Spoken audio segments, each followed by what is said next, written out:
Don't pay a quarter, don't pay a dime, don't pay a penny, don't waste your time. If half a penny is all he asks, don't give him any. Lay off his tracks, my half a penny is what he'll say. Still a steep price, just walk away.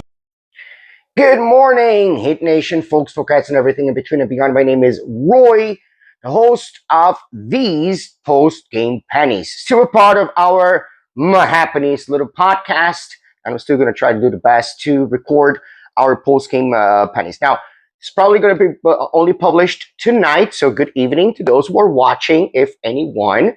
And we had an amazing night last night. I mean, went to sleep like a baby. It was just amazing to watch the team, and there was a good reason to stay watching until the very last second. So first of all, we improved our record to 14-7, 10-2 at home, 4-1 through this 5-game homestand.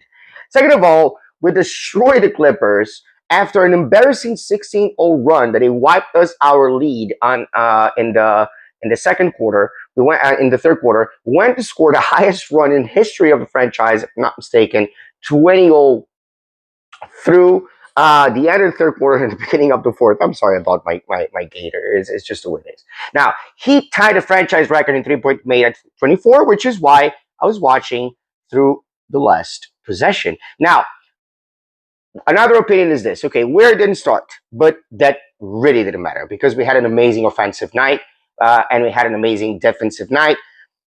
Do the Clippers count because they are, they have their setbacks, their injuries? Yes, of course they count. We hadn't swept them since 2017, 2018. So having swept them right now really, really does us very well. Generally speaking, look at this. The plus and the minuses are just ridiculous. First of all, Davion Mitchell, game ball, of course, with a plus 37, but it shows 16 points. Yes, 5 personal fouls and 2 turnovers. No blocks, but 2 steals, 12 assists, and 3 defensive rebounds. Normal Powell with a plus 33. He had 30 points, 5 personal fouls as well, 2 turnovers as well, 1 block, 1 steal, 3 assists, 2 defensive and 1 offensive rebound. Bam Adebayo with a plus 33 had 27 points, no fouls, 1 turnover, 2 blocks, 2 steals, 3 assists, 14 rebounds, 3 of those offensive. And then we had a plus 12 with Tyler Herro, more modestly, 22, 3 personal fouls, no turnovers, 0 turnovers, 1 block, no steals, 2 assists, and 3 defensive rebounds. It was our bench that didn't have, it only had 1 positive with Pelle Larsson with plus 1, with 5 points, 1 foul, no turnovers, no steals, no blocks, and 2 assists, 1 rebound. Then we had Drew Smith with a minus 18 with only 7 points, 2 personal fouls, 1 turnover, 1 block, 1 steal, 2 assists, no rebounds. Simone Fontecchio with a minus 10 with 7 points, no fouls, no turnovers, no blocks, no steals, but 2 assists and 4 defensive rebounds.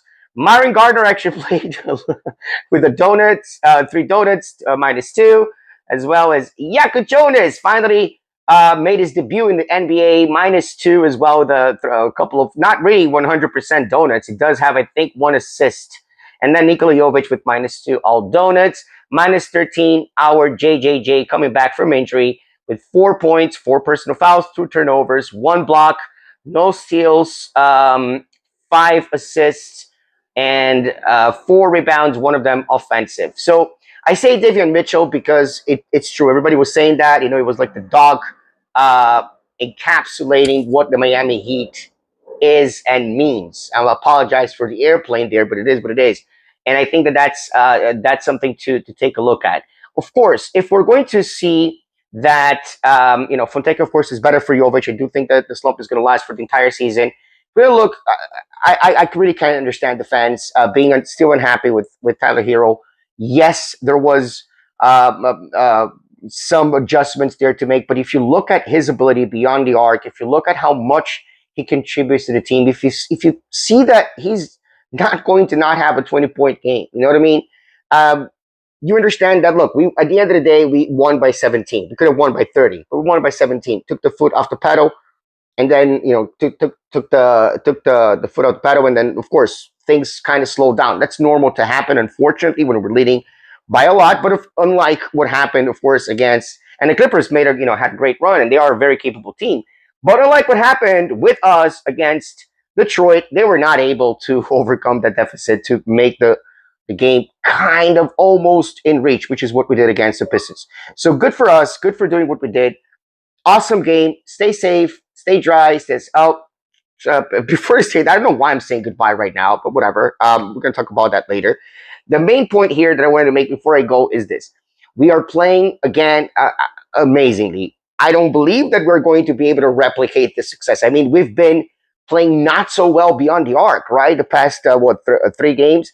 Ironically, since kind of Herro came back, and now this 4th game, we played amazingly well beyond the arc. We played amazingly well in general, and I think we're doing a great job. But if people are still going to find ways not to complain, but to criticize things because they're not perfect. And just to give this some validation, yes, first of all, our pace hasn't slowed down. So that's not the issue. Is not pace when we have Tyler Herro on the court.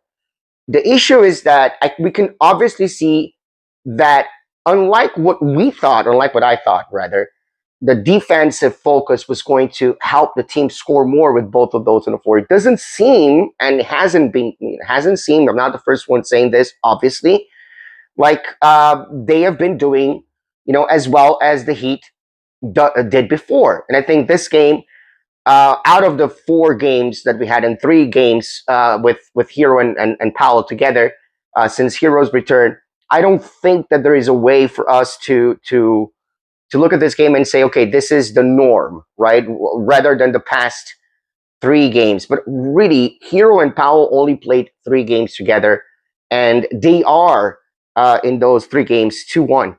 So it's very difficult to criticize. Where in the starting lineup, it's a very difficult argument to make in a game that everything went well, right? So I'm not making that argument tonight. And other people are going to analyze things better.